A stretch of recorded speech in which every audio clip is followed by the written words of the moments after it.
नमस्ते।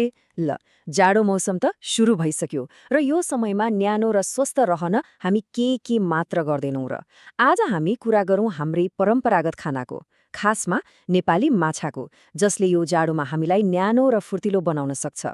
हो नि, जाडोमा शरीरलाई अलि बढी ख्याल त चाहिन्छ नै होइन र? चिसोले गर्दा शरीर कमजोर हुने र रोग लाग्ने सम्भावना पनि बढेर जान्छ। त्यसैले के खाने भन्ने कुरामा ध्यान दिनु एकदमै जरुरी छ। त्यसो भए सबैको मनमा आउने एउटा मुख्य प्रश्न यही हो, यो जाडोमा कसरी न्यानो र स्वस्थ रहने त? अब बाक्लो लुगा लगाउनु त आफ्नो ठाउँमा छँदैछ, तर शरीरलाई भित्रैबाट बलियो बनाउने उपाय के होला? यस, यसको जवाब कतै टाढा छैन। हाम्रै भान्सामा, हाम्रै परम्परामा छ माछा। हो, माछा। यो जाडोमा शरीरलाई तातो राख्ने, शक्ति दिने र चाहिने सबै पोषण दिने एकदमै पुरानो र भरपर्दो तरिका हो। ल, अब अलिकति भित्रै पसौँ न त। नेपालमा पाइने त्यस्ता कुन माछा छन् जो जाडोको लागि एकदमै फाइदाजनक हुन्छन्? आउनुहोस् एक एक गरेर हेरौँ। ल, हाम्रो लिस्टको पहिलो नम्बरमा छ धेरैको मनपर्ने माछा, रहु। यो जति स्वादिलो छ, स्वास्थ्यको लागि पनि उत्तिकै फाइदाजनक छ नि। रहु माछामा नि प्रोटिन र ओमेगा 3 फ्याटी एसिड प्रशस्तै पाइन्छ। यसमा भएको प्रोटिनले शरीरलाई बलियो बनाउँछ अनि ओमेगा 3 ले हाम्रो मेटाबलिजमलाई ठिक राख्छ।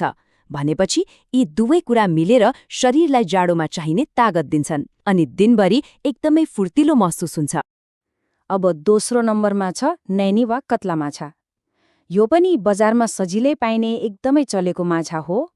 यसको खास गुण के हो भने यो पचाउन एकदमै सजिलो हुन्छ। अब हेर्नुस्, जाडोमा हाम्रो पाचन शक्ति अलि कमजोर भएको हुन्छ हैन? यस्तो बेला सजिलै पच्ने खानाले शरीरलाई बोझ हुन दिँदैन। यसले गर्दा कमजोरी र अल्छीपन पनि हट्छ र शरीर हल्का र स्वस्थ महसुस हुन्छ।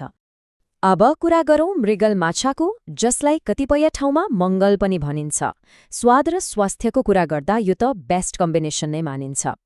यो माछा स्वादिलो त छँदैछ, पौष्टिक तत्त्वले पनि भरिपूर्ण छ र सबैभन्दा महत्त्वपूर्ण कुरा, यसलाई नियमित खायो भने शरीरको रोगसँग लड्ने शक्ति मतलब इम्युनिटी एकदमै बलियो हुन्छ। अब इम्युनिटी बलियो भएपछि जाडोमा हुने सामान्य रुगाखोकी जस्ता दुःख दिने रोगबाट पनि बच्न सकिन्छ।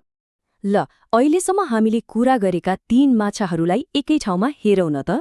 रहुले ऊर्जा दिन्छ, नैनीले कमजोरी हटाउँछ अनि मृगलले रोग प्रतिरोधात्मक क्षमता बढाउँछ। ल, अब अगाडि बढौँ। अर्को माछा छ सिङ्गी। यो माछालाई चाहिँ यसको एउटा विशेष गुणले गर्दा चिनिन्छ।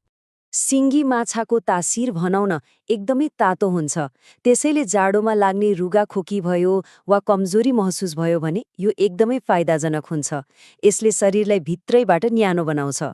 सिङ्गी जस्तै शरीरलाई तातो राख्ने अर्को एउटा शक्तिशाली विकल्प हो मगर माछा।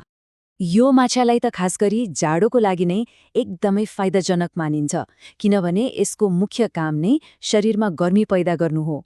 यसलाई खायो भने शरीर भित्रैबाट तातो रहन्छ र चिसोको असर पनि कम हुन्छ। र हाम्रो सूचीको अन्तिममा एउटा विशेष माछा छ ट्राउट। यो माछा चिसो हिमाली पानीमा पाइन्छ, त्यसैले यसको पौष्टिकता पनि एकदमै उच्च हुन्छ। चिसो पानीमा पाइने भएकोले ट्राउट माछा एकदमै पौष्टिक र स्वादिलो हुन्छ।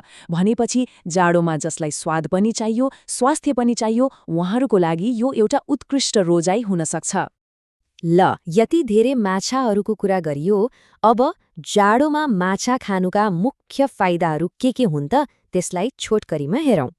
त्यसो भए यी सबै कुरालाई हेर्दा जाडोमा माछा खानुका मुख्य 3 फाइदा छन्। नम्बर 1, यसले शरीरलाई प्राकृतिक रूपमै न्यानो राख्छ। नम्बर 2, यसले रोगसँग लड्ने क्षमता यानि कि इम्युनिटी बढाउँछ। र नम्बर 3, जाडोमा हुने कमजोरी र जोड्नी दुखाइ जस्ता समस्यामा पनि राहत दिन्छ।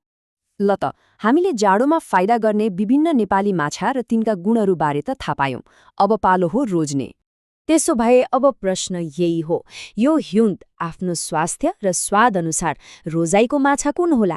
यी पौष्टिक विकल्पहरूलाई आफ्नो खानामा समावेश गरेर यो जाडोलाई न्यानो र स्वस्थ बनाउन सकिन्छ।